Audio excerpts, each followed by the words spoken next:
Well, howdy there, Internet people. It's Bo again. So that Nike video, that went a little bit wider than I expected. A lot of people saw it that I didn't count on. That was supposed to be a joke for you guys that normally watch this. I didn't count on the extra couple 100,000 people seeing it, but I'm glad they did because, you know, they don't know the way I talk. They don't know that I tend to switch what I'm talking about in the middle of a video, so a lot of them saw the first few seconds, took off to the comment section, and started insulting me. And it's all okay. It was all worth it. Because one guy in his insults got me thinking. And I had time to think about it because I was coming back from town. That's like a 40-minute drive.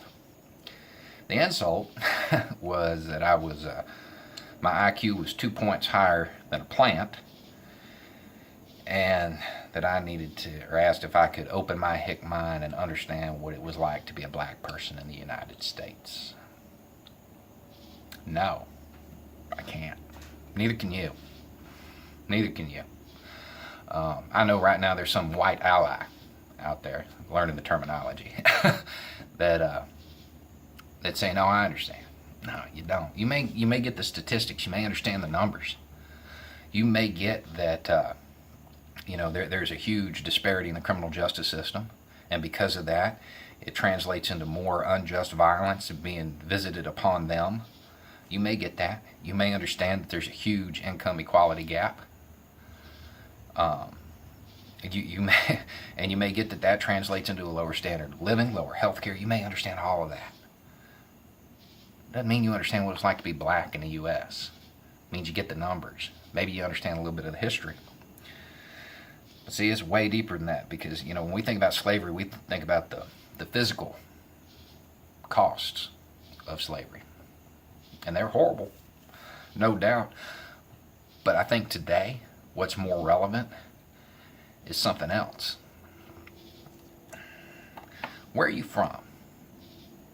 Not in the U.S. Where are you people from? Odds are, if you're white, you know Ireland, Scotland, England, Germany, Italy, Greece, France. Where are you from? And based on your answer, I can tell you all kind of things about you. I can tell you whether your gravy is red, brown, or white. I can tell you what kind of booze you probably drink. Tell you what kind of food you eat. Tell you what cuss words you use. Translates into a lot of things. The values you instill in your kids. The jokes you tell. The biases you have. My kid's 4 years old. One of them. He's 4 years old. If I look at him and I say, ooh, ah, he's going to go up the rah. Now, if you're Irish, you just laughed. If you're English, you probably got a little mad because that's part of your cultural identity. If you're not either one of those, you have no idea what that means. 4 years old. Kid doesn't know where Ireland is. Couldn't point to it on a map. But it's already starting to get ingrained in him. He's already being able to take pride in that cultural identity. Why don't we have Bantu pride? Congolese pride? Why don't we have that? See, the sociologists, they like to point to black pride and say, oh, well, it's a healing endeavor. So, black people can get together and they can join in that struggle. That's a cop-out. That is a cop-out. That's a whitewash of the reality. The reality is that slavery ripped that from them. They have black pride because they don't know. I don't know. It wasn't in the slave owner's interest to keep track of the cultural heritage of his property. So that cultural identity that shapes you, it does. Think about it. Think about how much of what you are as a person is linked to your heritage like that. Stripped away, gone, and it got replaced. It got replaced. Down here in the South, especially out in the country, you go into a black kitchen, somebody is going to know how to cook hog giles and chitlins. Pig's feet. Down here, that's seen as black cuisine. That didn't come from Africa. Not the way pasta or shepherd's pie came with us. That came from the plantations That's what the slave owner threw away and let them eat. They endured that for so long it became part of their culture. They endured it for so long they got good at it. Found a way to make it flavorful. No, I can't understand what it's like to be black in the U.S. I can't understand what it's like to have my cultural identity stripped away and replaced with the knowledge that when my granddad was a kid, people didn't think he was human. Or that what is seen as my cuisine is because we got good at cooking trash.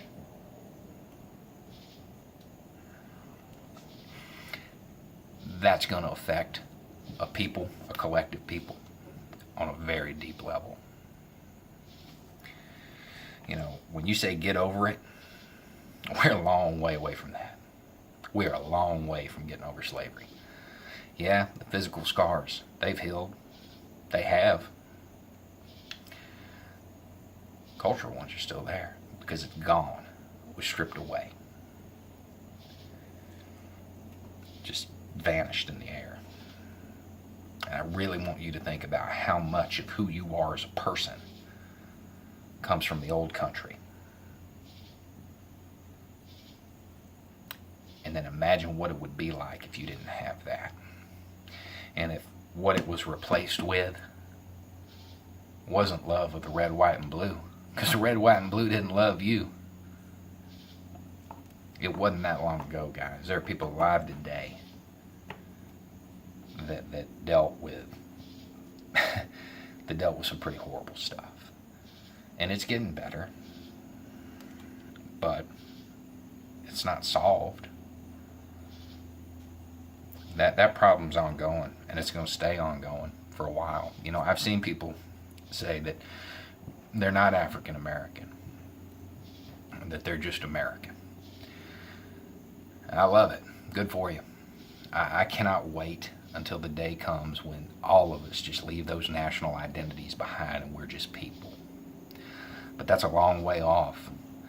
And until then, we're going to have to address our history. And while we may find it uncomfortable to address our history because we don't like it, we don't like the things that our people did, understand there's some people that don't know theirs. They don't have that source of pride to reach back to. I actually think that's why that Black Panther movie did so well. Because it's just like, you know, just like every European ethnicity has that origin myth, you know. It gave them that. So, it's just a thought. It's something to think about when you have convinced yourself as a white person that you truly understand what it's like. Take a step back. It goes a lot further than to have a talk with your kids about how to deal with cops. Your entire cultural identity was ripped away. Anyway, y'all have a nice night. Thanks for the insult, because it gave me something to think about.